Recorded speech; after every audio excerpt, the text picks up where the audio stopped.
আজ 2 দিন পর জিমি আর ইসমি ভার্সিটি গিয়েছে। জিমি এই 2 দিন তার মায়ের অত্যাচারের মধ্যে দিয়ে গেছে। আজকে সে জোর করে ভার্সিটিতে এসেছে, নয়তো তাকে ঘরবন্দি থাকতে হয়। ইসমি ওই দিন বিকেলে তার বাসায় চলে গিয়েছিল, কারণ তার বাবা মা ছোট ভাই ফিরে এসেছে। যদিও ইসমি থাকতে চেয়েছিল, কিন্তু সে জোর করে পাঠিয়ে দিয়েছে। এই 2 দিন জিমি আসে নাই বলে ইসমিও আসে নাই, তাই এদিকের পরিস্থিতি সম্পর্কে তাদের কোনো ধারণা নেই। ওই দিন তারা ভার্সিটির ছুটির পর মারিয়াদের খুঁজতে যায়, কিন্তু তাদের পায় না। তারা নাকি আগে চলে গিয়েছিল। জিমি আর ইসমি ভেবেছিল পরের দিন তাদের শাস্তি দেবে, কিন্তু তারপর তো তারাই আর ভার্সিটিতে যায়নি। জিমি আর ইসমি কথা বলতে বলতে আর হাসতে হাসতে ভার্সিটির গেট দিয়ে প্রবেশ করে। একটু সামনে যেতেই তাদের গায়ের উপর কেউ ময়লা পানি ঢেলে দেয়। পানিটা অনেক ঠান্ডা ছিল, এমনিতেই শীত শীত ভাব, তার উপর আবার এরকম ময়লা ঠান্ডা পানি। জিমি ঠান্ডায় কাঁপছে। এমনিতেই ওই দিন পানিতে পড়ে তার অবস্থা খারাপ ছিল, আজকে আবার সকাল সকাল ময়লা পানি। রাগে ইসমির চোখ মুখ লাল হয়ে যায়। সে আশেপাশে তাকিয়ে যে পানি ফেলেছে তাকে খুঁজতে চেষ্টা করে, কিন্তু পায় না। এতটুকু সময়ের মধ্যে কোথায় চলে গেল? একটু সামনে দেখতে পায় মারিয়া আর তার দল তাদের দেখে হাসছে আর কিছু একটা বলছে। ইসমি জিমির হাত ধরে সোজা গিয়ে মারিয়াদের সামনে দাঁড়ায়। ইসমি আশেপাশে তাকিয়ে কিছু একটা খোঁজে। ইসমি একটা ময়লার ঝুড়ি এনে সম্পূর্ণ ময়লা মারিয়ার মাথার উপর ঢেলে দেয়। আবার সেই ঝুড়ি মারিয়ার মাথার উপর সুন্দর করে বসিয়ে দেয়। সব কিছু এত তাড়াতাড়ি হয়েছে যে মারিয়া কিছু বুঝতেই পারে নাই। যখন বুঝল ততক্ষণে অনেক দেরি হয়ে গেছে। যা ঘটার তা ঘটে গেছে। মারিয়া রেগে চিৎকার করে বলে, এই স্টুপিড মেয়ে, এসব কি করেছ? তোমার সাহস কত বড় আমার উপর ময়লা ফেলো? জিমি, আপনার যতটুকু সাহস তার চেয়ে একটু বড়। আর আপনি যা করেছেন তা আমরা একটু শুধু ফিরিয়ে দিয়েছি, বেশি না। মারিয়া, কোন সাহসে আমার উপর ময়লা ফেলেছ? ইসমি, যেই সাহসে আপনি আমাদের উপর ময়লা পানি ফেলেছেন। মারিয়া, আমি কিভাবে তোমাদের উপর ময়লা পানি ফেলেছি? আর আমি যে ফেলেছি তার কোনো প্রমাণ আছে? ইসমি, আমরা যে ফেলেছি তার কোনো প্রমাণ আছে? মারিয়া, তোমার সাহস কত বড় আমার মুখে মুখে তর্ক করছো? আজকে শুধু ঈশানরা আসুক, তারপর মজা দেখাবো। ইসমি, আমার বাল করবে তোর ঈশানরা। নিজে দোষ করে আবার গলাবাজি করে। ওই দিনের কাহিনী ভুলি নাই, শুধু দেখতে থাক কি হয়। মারিয়া কেয়া আর রিয়াকে কিছু বলে। কেয়া আর রিয়া গিয়ে কাউকে কল করে জিমি আর ইসমির নামে মিথ্যা কথা বলে। তারা সিনিয়রদের গায়ে হাত তুলছে, আবার তাদের নাকি অপমানও করেছে। মারিয়া, কি করবি তোরা? ভালোই ভালোই বলছি, এখনও সময় আছে, মাপ চেয়ে নে, তাহলে ভেবে দেখতে পারি ক্ষমা করব কিনা। ইসমি, ক্ষমা? তাও তোদের কাছে? মরে গেলেও না। তোদের থেকে তো রাস্তার কুকুরও বেশি ভালো, অন্তত মুখোশ পরে ঘুরে বেড়ায় না। মারিয়া, তাহলে শেষ হওয়ার জন্য প্রস্তুত হ। ইসমি, আমিও দেখাবো তোদের মতো অমানুষদের সাথে কি কি করা উচিত। মারিয়া, হুমকি দিচ্ছিস নাকি? না, সাবধান করলাম। এর মধ্যেই রিয়া মারিয়াকে কিছু একটা ইশারা দিতেই মারিয়া ঠাস করে ইসমির 2 গালে 2টা চড় মারে। হঠাৎ চড় খাওয়ায় ইসমির মাথা ঘুরে ওঠে। চড় দুটো অনেক জোরে মেরেছে, মনে হয় শরীরের সব শক্তি দিয়ে মেরেছে। ইসমি গালে হাত দিয়ে দাঁড়িয়ে আছে। কি হয়েছে তার মাথার উপর দিয়ে গেছে। এদিকে ইসমিকে চড় মারতে দেখে জিমি রাগে খেই হারিয়ে সেও মারিয়ার গালে চড় বসিয়ে দেয়। কিন্তু মারিয়া পাল্টা কোনো আক্রমণ করল না। সে এমন ভাব করছে যেন সে কিছুই করে নাই। জিমি যেন তাকে অনেকক্ষণ ধরে মারছে। সে তার চোখে মিথ্যা পানি এনে ন্যাকা কান্নার ভাব ধরল। এদিকে দূর থেকে কয়েকটা ছেলে এসব দেখছে। তারা সামনে যাওয়ার সময় এই দৃশ্য দেখে। তারা শুধু জিমির মারা চড়টাই দেখে। ঈশানের মাথা গরম ছিল। এমনিতেই রিয়া আর কেয়া মিলে ফোনে কথা বলে তার মাথাটা গরম করে দিয়েছিল। তখন সে এসব বিশ্বাস করে নাই যে মেয়েটা মারিয়াকে চড় মেরেছে। ঈশান তার চেহারা দেখতে পায় না, শুধু পেছন দিকটা দেখতে পায়। তারা কেউ মারিয়াদের দেখতে পারে না, তাই বলে কেউ সিনিয়রদের গায়ে হাত তুলবে আর তারা সেটা চুপচাপ দেখবে? মারিয়া আর চোখে ঈশানকে দেখে আবারও তার নাটক শুরু করে। ভাবটা এমন যেন সে কেঁদে কেঁদে মেয়েটার কাছে ক্ষমা চাইছে আর আকুতি মিনতি করছে। আর মেয়েটা এসব না শুনে মারিয়াকে আবার চড় মেরে দেয়। চড়টা এত জোরেও ছিল না, কিন্তু মারিয়া ইচ্ছে করে দূরে গিয়ে পড়ে যায়। এদিকে মারিয়াদের কয়েকটা মেয়ে ঈশানের পাশে দাঁড়িয়ে জিমি আর ইসমির নামে মিথ্যা কথা বলতে থাকে। বলে যে মেয়ে দুটো অনেকক্ষণ ধরে এরকম বেয়াদবি করছে। মারিয়া নাকি কিছু করে নাই, তাও তাকে অনেকক্ষণ ধরে মারছে। আর আটকাতে গেলে হুমকি দিচ্ছে, যে যাবে তাকে শেষ করে দিবে। তার বাবা নাকি অনেক পাওয়ারফুল। এসব কথা শুনে ঈশানের মাথা রাগে ফেটে যায়। সে জোরে জোরে হেঁটে গিয়ে মেয়েটার পেছনে দাঁড়িয়ে তার দিকে ফিরিয়ে পরপর 2 গালে 2টা থাপ্পড় মারে। থাপ্পড় দুটো এতই জোরে ছিল যে জিমির গালটা মনে হয় ছিঁড়ে যাবে। ঠোঁট কেটে রক্ত বের হচ্ছে অনেক। তার মাথা ঘুরছে। সে কোনো মতে পাশে থাকা একটা গাছ ধরে দাঁড়িয়ে ভর সামলায়। জিমিকে থাপ্পড় খেতে দেখে ইসমি তার ব্যথা ভুলে যায়। জিমির দিকে তাকাতেই জিমিকে একটা গাছ ধরে দাঁড়িয়ে থাকতে দেখে। ঠোঁটের কোণে রক্ত, 2 গালে 5 আঙুলের ছাপ বসে আছে। ইসমি জিমির এই অবস্থা দেখে কে থাপ্পড় মেরেছে এসব না দেখে যে ছেলেটা জিমিকে থাপ্পড় মেরেছে তাকে তার দিকে ঘুরিয়ে সেও থাপ্পড় মেরে দেয়। কত বড় সাহস! মেয়েটা অসুস্থ, তার উপরে তারা তাকে তো বাঁচতেই দিবে না মনে হচ্ছে। ওই দিন পানিতে পড়ার কারণে তেমন কিছু না হলেও ডাক্তার বলেছে একটু 19-20 হলে যে কোনো ক্ষতি হতে পারে। এজন্যই তার মা তাকে ওরকমভাবে দেখে রাখত। তার উপর দায়িত্ব দিয়েছিল যাতে ভার্সিটির সময়টুকু সে দেখে রাখে। ঈশানের পেছনে পেছনে কিয়ান, রিহান, শ্রাবণ, সাব্বির, তামিম এসেছে। ঈশানকে থাপ্পড় মারতে দেখে তাদের সবার রাগ সপ্তম আকাশে উঠে যায়। তারা মেয়ে দুটোকে চেনে, একটাকে তো ঈশান বাঁচিয়েছিল, এখন তারাই বেইমানি করছে। কিয়ান রেগে গিয়ে ইসমিকে 2 গালে 2টা থাপ্পড় মেরে দেয়। পরপর 4টা থাপ্পড় খেয়ে ইসমির মাথা ঘুরে ওঠে। ইসমিও পরে যেতে নেয়। ঠিক তখনই তাড়াহুড়ো করে একটা ছেলে এসে তাকে ধরে ফেলে। কিয়ান তাকিয়ে দেখল সেই দিনের সেই ছেলেটাই তো। ছেলেটাকে দেখে কিয়ানের রাগ আরও বেড়ে যায়। ইসমিকে যখন ভালোভাবে ধরতে যাবে তখনই কিয়ান ইসমির থেকে ছেলেটাকে ছাড়িয়ে নিয়ে ছেলেটার গালে শরীরের সমস্ত শক্তি দিয়ে থাপ্পড় মেরে দেয়। এতক্ষণের সমস্ত রাগ ছেলেটার উপর ঝাড়ে কিয়ান। রিহান, শ্রাবণ, সাব্বির, তামিম এসে কিয়ান আর ঈশানকে একটু দূরে নিয়ে যায়, নয়তো দেখা যাবে আরও কত কিছু করে ফেলবে। রেগে গেলে তাদের হুঁশ থাকে না। এসবের মধ্যে কেউ আর জিমিকে খেয়াল করে নাই। এরকম একটা মারামারির অবস্থায় জিমির দম বন্ধ অবস্থা। তার বেশি খারাপ লাগে যখন দেখে ইসমি তার জন্য মার খায়। তারা দুজনের কেউ এসব পরিস্থিতির সাথে পরিচিত নয়, কখনো তাদের গায়ে কেউ হাত তোলে না। জিমি গাছটা থেকে হাত সরিয়ে আস্তে আস্তে হেঁটে ইসমির দিকে যাওয়ার জন্য পা বাড়াতেই রিয়া তার পায়ে ল্যাং মারে। জিমি টাল সামলাতে না পেরে সেখানে পড়ে যায়। মাটিতে পড়ে বাড়ি খেয়ে সেখানে জ্ঞান হারায়। জিমিকে পড়ে যেতে দেখে ইসমি চিৎকার করে ওঠে। সে দৌড়ে আসে জিমির কাছে। ইসমির চিৎকারের জন্য সবার নজর এখন জিমির দিকে, কিন্তু কেউ তাদের সাহায্য করতে যাচ্ছে না।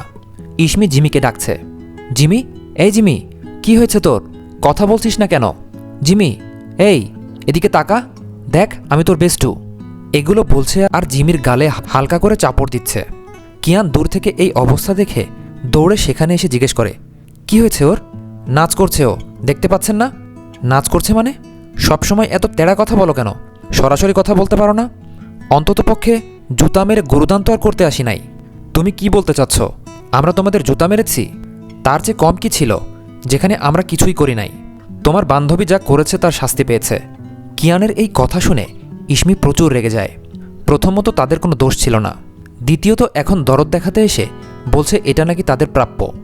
ইসমি কিয়ানের সামনে একটু দূরে দাঁড়িয়ে থাকা ওই দিনের ছেলেটাকে ডাক দেয়। এই মুহূর্তে সে ভরসা করার জন্য আর কাউকে পেল না। ইসমির ডাকে ছেলেটা ওখানে এসে দেখে কিয়ান তার দিকে রাগী দৃষ্টিতে তাকিয়ে আছে। সে একটু ভয় পেলেও ইসমির সামনে এসব প্রকাশ করল না। ইসমির কাছে যেতেই ইসমি জিজ্ঞেস করল, পানি আছে আপনার কাছে? একটু পানি জোগাড় করে দিতে পারবেন? ছেলেটা হ্যাঁ সূচক মাথা নাড়িয়ে তার ব্যাগ থেকে পানির বোতল বের করে। ইসমির দিকে তাকাতেই ইসমি বলে একটু পানি খাইয়ে দিতে আর চোখ মুখে ঢালতে। ইসমির কথা মতো যখনই সে জিমিকে টাচ করতে যাবে তখনই কেউ ঝড়ের গতিতে এসে জিমিকে কোলে তুলে নিয়ে সামনের দিকে হাঁটতে থাকে। সব কিছু এত তাড়াতাড়ি হয়েছে যে ইসমি কিছুই করতে পারল না। সে ছেলেটার দিকে তাকিয়ে দেখল এটা তো ঈশান। সে দৌড়ে ঈশানের পিছু পিছু যাচ্ছে। ঈশান জিমিকে সোজা কমন রুমের বেডের উপর শুইয়ে দেয়। জগ থেকে পানি নিয়ে জিমির মুখে ছিটা দেয়। অনেকক্ষণ পর জিমি পিটপিট করে চোখ মেলে তাকায়। এদিকে ওদিকে তাকিয়ে বোঝার চেষ্টা করল সে কোথায়। মস্তিষ্কে একটু চাপ প্রয়োগ করতেই তার ইসমির কথা মনে পড়ে। সে লাফ দিয়ে ওঠার চেষ্টা করতেই কেউ তাকে জোর করে বেডের সাথে শুইয়ে রাখে। তাকে বেডের সাথে চাপ দিয়ে ধরে রেখেছে।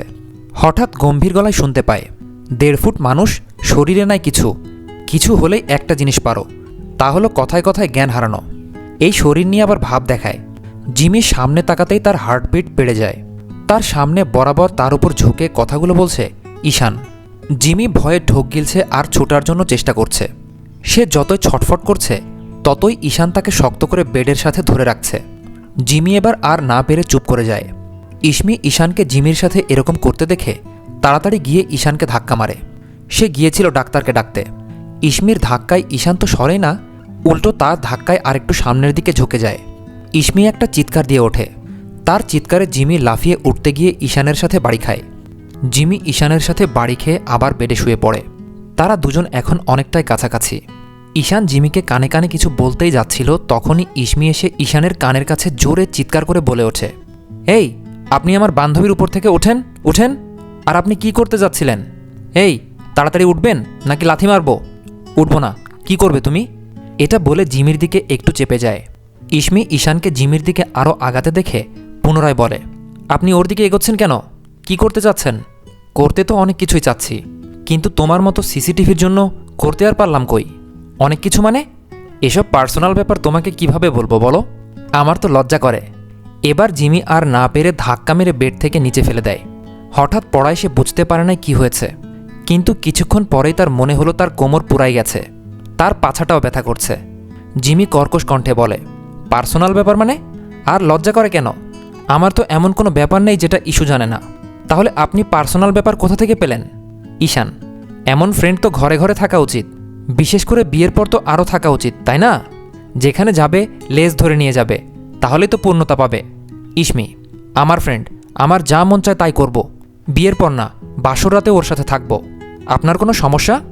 ঈশান, না না, আমার কোনো সমস্যা নেই, কিন্তু ওর জামাই তাহলে কার সাথে থাকবে?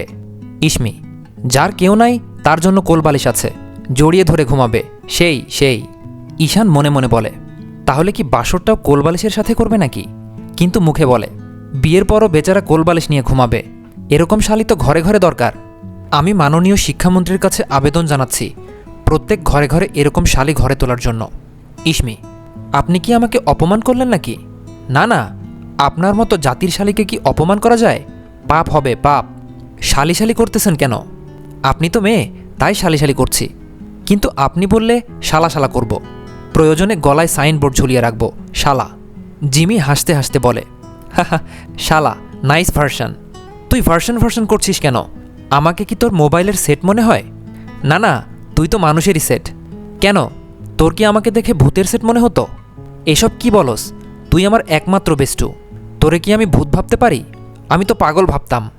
মানে একটু মাথায় সমস্যা, বেশি না। জিমির বাচ্চা রে, তুই কি বলছিস? আমি পাগল? পাগল বলি নাই তো, শুধু ভাবতাম পাগল। তুই আবার আমাকে পাগল বললি জিমির বাচ্চা? আরে শালা থুক্কু, ইসমি, আমার কোনো বাচ্চা নেই। বাচ্চা ডাকতে হলে সুমনার বাচ্চা বল, কারণ আমি আমার মায়ের বাচ্চা। ঈশান, এরকম দামড়া হাতি আবার বাচ্চা হয় কবে থেকে? জিমি, আপনি আমাকে হাতি বললেন? আর নিজেকে আয়নাতে দেখেছেন? দাঁড়ার সাপের মতো লম্বা, ইঁদুরের মতো দাঁত, নাকটাও ইন্দুরের মতো, ছাগলের মতো মায়াবী চোখ, যার পাপড়িগুলো গরুর চোখের মতো, গন্ডারের মতো চামড়া, ছাগলের মতো কান, আর চুলগুলো ঘোড়ার লেজ। যে কেউ এক দেখায় অজ্ঞান হয়ে বলবে, ও মাগো, কি সুন্দর পোলা, পুরাই রাম ছাগলের মতো। এই মেয়ে, তোমার সাহস কি করে হয় আমাকে এসব বলার? আপনি আজকে গিয়ে ভালো করে আয়না দেখবেন, পরে একটা একটা করে পশুর সাথে মেলাবেন, দেখবেন সব মিলে গেছে। তারপর এসে সেই খুশিতে আমাকে ট্রিট দিয়েন। তুমি আমাকে এসব বলো? তুমি তোমার নিজেকে আয়নাতে দেখেছ? অবশ্যই, আজকে আসার সময় তো আয়না দেখে এসেছি। কি যে সুন্দর লাগছিল, আমাকে মনে হচ্ছিল নিজেই নিজেকে একটা চুমু দিয়ে দিই। তো বাকি রাখলা কেন? দিয়েই দিতে। নিজেকে কি নিজেই চুমু দেওয়া যায় নাকি? কেন দেওয়া যায় না বুঝি? আহা, কত দুঃখ! এই দুঃখ তুমি কোথায় রাখবা গো? এই দুঃখে আমার দুঃখ হচ্ছে। আচ্ছা, একটা বোতল এনে দিই, সেখানে রেখো। কিয়ান কমন রুমে আসার জন্য বারান্দা দিয়ে আসছিল, তখন সে অন্যদিকে তাকিয়ে থাকায় কারোর সাথে ধাক্কা খায়। সে তাকিয়ে দেখে এটা সেই ছেলে যে ইসমির পেছনে পেছনে ঘোরে। একটু আগেও দেখেছে ইসমি যেদিকে যাচ্ছে সেও সেদিকে যাচ্ছে।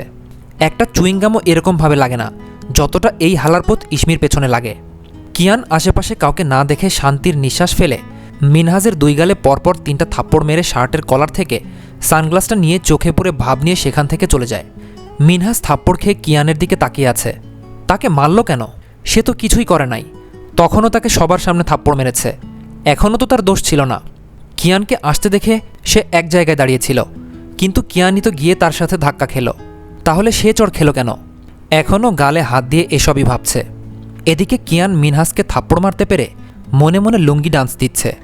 এটাও ঠিক করলো আজকে সে এই উপলক্ষে বন্ধুদের ট্রিট দেবে। তার তো মিনহাজ নামের ছেলেটাকে দেখলেই থাপড়াতে মন চায়। কেন মন চায় সে জানে না, কিন্তু তার দেখলেই মন চায় থাপড়িয়ে সবগুলো দাঁত ফেলে দিতে। এই যে এখন থাপ্পড় মেরে যেই সুখ পাচ্ছে, তার মনে যাচ্ছে আরও কয়েকটা দিয়ে আসতে। মনে মনে আফসোস করলো আরও কয়েকটা থাপ্পড় না দিয়ে আসার জন্য। সে নাচতে নাচতে কমন রুমে প্রবেশ করে। কিয়ানকে এরকম লাফিয়ে লাফিয়ে নাচতে নাচতে রুমে আসতে দেখে ইসমি বলে, ভাইয়া, ডান্স প্রোগ্রামের নাম দিয়ে ভুলে এটাকে নাচের রুম ভেবে চলে এসেছেন তাই না? আবার বলে, ওই যে ওদিকে দরজা খোলা, আসতে পারেন। কিয়ান, ওদিকে দরজা মানে? দরজা তো এপাশে, ওখানে তো দেওয়াল। ইসমি, আমি তো ভাবছিলাম মাথার তার ছিঁড়ে গেছে, তাই চেক করেছিলাম ঠিক আছে কিনা। মাথার তার ছিঁড়ে যাবে মানে? এটা কি ইলেকট্রিক্যাল জিনিস? ও আচ্ছা, আপনি না বললে তো জানতামই না। জিমি আর ইসমি বর্তমানে ক্লাসে বসে আলোচনা করছে। আলোচনার মূল বিষয় নবীনবরণ। আর 5 দিন পর তাদের নবীনবরণ। তারা যেহেতু 2 দিন ক্লাসে আসে নাই, তাই আজকে জেনেছে। সেটা নিয়ে তারা কথা বলছে। জিমি বলছে সে শাড়ি পরবে না, সে সামলাতে পারে না, কিন্তু ইসমি বলছে শাড়ি পরতেই হবে। দুজনে এটা নিয়ে অনেকক্ষণ ঝগড়াও করেছে, কিন্তু ফলাফল শূন্য। শেষমেশ জিমি বাধ্য হয়ে ইসমির কাছে হার মানে, নয়তো দেখা যাবে তাকে এজন্য জ্বালিয়ে মারবে। তখন জিমির ভালো লাগার কারণে তারা ক্লাস করতে এসেছিল। যেহেতু তারা 2 দিন ধরে আসে নাই, তাই আজকে এসেছে। এসেই নবীনবরণের কথা শোনে। সেই থেকেই দুজনের মধ্যে ঝগড়া লাগে। জিমির শাড়ি পছন্দ নয় ব্যাপারটা এমন না, সে শাড়ি সামলাতে পারে না, তার বিরক্ত লাগে। আবার কাউকে শাড়ি পরতে দেখলে ভালো লাগে, ব্যাপারটা এরকম তার নিজের বেলায় বিরক্তিকর, কিন্তু কাউকে পরতে দেখলে তার ইমোশন এটা। অথচ তার নিজের বেলায় ভালো লাগে না। তাছাড়া সে শাড়ি পরে কমফোর্টেবল ফিল করে না। এখন যদি সে রাজি না হয়, তবে তার রাজি না হওয়ার আগ পর্যন্ত ইসমি কানের কাছে ঘ্যান ঘ্যান করবে, ইমোশনাল ব্ল্যাকমেইল করবে। রাত 3টার সময় ফোন দিয়ে ঘুম ভাঙিয়ে নাটক শুরু করবে। তারা দুজন এখন পাশাপাশি বসে আগের দিনের নোটস তুলছে একজনের খাতা থেকে। কিছু দূরেই সিনিয়ররা অনুষ্ঠান নিয়ে আলোচনা করছে। আবার যারা নাম দিতে ইচ্ছুক তাদের নামও নিচ্ছে। আরও আগেই নাকি নিয়েছিল, আজকে আবার তাহলে কেন এসেছে? হয়তো যারা আসে নাই তাদের জন্য। জিমি আর ইসমি কিছুতেই নাম দেয়নি। তারা এসবে পারদর্শী থাকলেও অংশগ্রহণ করে না। টিফিন পিরিয়ডে জিমি আর ইসমি লাইব্রেরিতে বসে বসে বই পড়ছিল আর আড্ডা দিচ্ছিল। হঠাৎ তাদের পাশের চেয়ারে এসে বসে পড়ে 2টা ছেলে। একজন বসে আছে, আরেকজন দাঁড়িয়ে আছে। এই ছেলে দুটোকে তারা ঈশানদের গ্রুপে দেখেছে। তাহলে এখানে এসে বসেছে কেন? জিমি আর ইসমিকে ভ্রুকুচকে থাকতে দেখে রিহান বলে, হে মিস, আমি কি এখানে বসতে পারি? ইসমি, বসে তো আছেন, তাহলে আর কোথায় বসতে চাচ্ছেন, ছাদে নাকি মাটির নিচে? রিহান, না মানে আমি চেয়ারের কথাই বলছিলাম। ইসমি, যদি বলি না, তাহলে কি এখান থেকে চলে যাবেন? না তো, তাহলে জিজ্ঞেস করছেন কেন, বসে যখন পড়েছেন? রিহান, এটা তো ফর্মালিটিস। জিমি তামিমকে উদ্দেশ্য করে বলে, একজন তো না বলে বসে পড়েছে, আরেকজন তো বসছেই না। আপনাকে কি বসার জন্য আলাদা ইনভিটেশন কার্ড পাঠাতে হবে? রিহান, ও বসবে না বললেও, বসলে ওর ভবিষ্যৎ যেটুকু বাকি আছে সেটুকুও পড়ে যাবে। ইসমি, সারাদিন ভণ্ডামি করলে তো ভবিষ্যৎ পড়বেই, আলোকিত তো আর হবে না, তাই না? রিহান সুর টেনে বলে, এই ভবিষ্যৎ সেই ভবিষ্যৎ নয়, এ হলো তামিমের স্পেশাল ভবিষ্যৎ। জিমি, ভবিষ্যৎ আবার স্পেশাল হয় নাকি? রিহান, হয় হয়, সব হয়, শুধু আমার প্রেমটাই হয় না। তামিম, মেয়েদের সামনে গিয়ে মেয়েদের মতো আচরণ করলে মেয়ের সাথে না, ছেলের সাথেই প্রেম হবে কোনো একদিন। রিহান, ওই, তোর কি আমাকে ঈশানের মতো মনে হয় যে আমি ছেলেদের সাথে প্রেম করব? তাদের কথাটা আবার জিমি আর ইসমি শুনে ফেলে। তাদের কথার মধ্যেই ঈশানকে এদিকে আসতে দেখে রিহানের কথা মনে করে দুজনে বই ফেলে সেখান থেকে এক দৌড়ে একদম মাঠে গিয়ে থামে। এদিকে রিহান আর তামিম এখনও টের পায়নি জিমি আর ইসমি যে দৌড়ে চলে গেছে। তারা তো এখনও ওই বিষয় নিয়ে ঝগড়া করছে। রিহান আর তামিম খেয়াল না করলেও ঈশান খেয়াল করেছে তাকে আসতে দেখে তারা দুজন ওভাবে দৌড়ে পালিয়েছে। কি হলো সে কিছুই বুঝতে পারল না। এদিকে ঈশান পাশের চেয়ারে বসতেই তাকে দেখে রিহান আর তামিম ভদ্র বাচ্চার মতো চুপ করে যায়, যেন তাদের চেয়ে ভদ্র আর কেউ নেই। ঈশান বোঝার চেষ্টা করল সবাই তাকে দেখে এরকম করছে কেন, তার ফেসে কি কিছু লেগে আছে? এটা ভেবে সে ফোনের আয়নায় দেখল সব কিছু তো ঠিকই আছে। তাহলে এক এক করে শ্রাবণ, কিয়ান, সাব্বির সবাই আসে সেখানে। রিহান আর তামিম এখনও ভদ্র বাচ্চার মতো আছে। রিহান তো এমনভাবে বই নিয়ে বসে আছে যেন এটার চেয়ে গুরুত্বপূর্ণ আর কিছুই নেই। কিয়ান রিহানের দিকে ভ্রুকুচকে তাকিয়ে বলে, বইটা তো উল্টো ধরে আছিস, তাহলে তুই কি পড়ছিস? কিয়ানের কথায় রিহান থতমত খেয়ে যায় আর সবাই জোরে হেসে ওঠে। সাব্বির একটু অভিনয় করে বলে, আরে এসব ব্যাপার আমরা বুঝবো না, এটা একটা স্টাইল, তাই না রিহান? রিহান রাগি চোখে তাকায়, কিন্তু কেউ তাকে পাত্তা দেয় না। হঠাৎ শ্রাবণ বলে, তামিম, তুই কি এখনও বসতে পারিস না? 2 দিন হয়ে গেছে, এখনও তো তুই বসতে পারিস না, ব্যাপারটা চিন্তার না? নাকি আবার কোনো সমস্যা হয়েছে? সব কিছু ঠিকঠাক আছে তো, নাকি আবার কোনোটা নষ্ট হয়ে গেছে? শ্রাবণের কথায় এবার সবাই হাসতে হাসতে চেয়ার নিয়ে পড়ে গড়াগড়ি খায়। তাও তাদের হাসি থামে না। রিহান কোনো মতে হাসতে হাসতে বলে, ধর কোনোটা নষ্ট হয়ে গেছে, তাহলে এখন কি হবে? শ্রাবণ: কেন, কৃত্রিমভাবে লাগিয়ে নেব? বেচারা তামিম অসহায়ভাবে বসে আছে, আর সবাই হাসতে হাসতে শেষ। সাব্বির তো চেয়ার ভেঙে ফেলেছে। সে ওই ভাঙা চেয়ারের টুকরো নিয়েই গড়াগড়ি খাচ্ছে আর হাসছে। হাসতে হাসতে তাদের দম নিতে কষ্ট হচ্ছে, তাও হেসে যাচ্ছে সমান তালে। একটু থামলে আবার মনে করে হাসছে।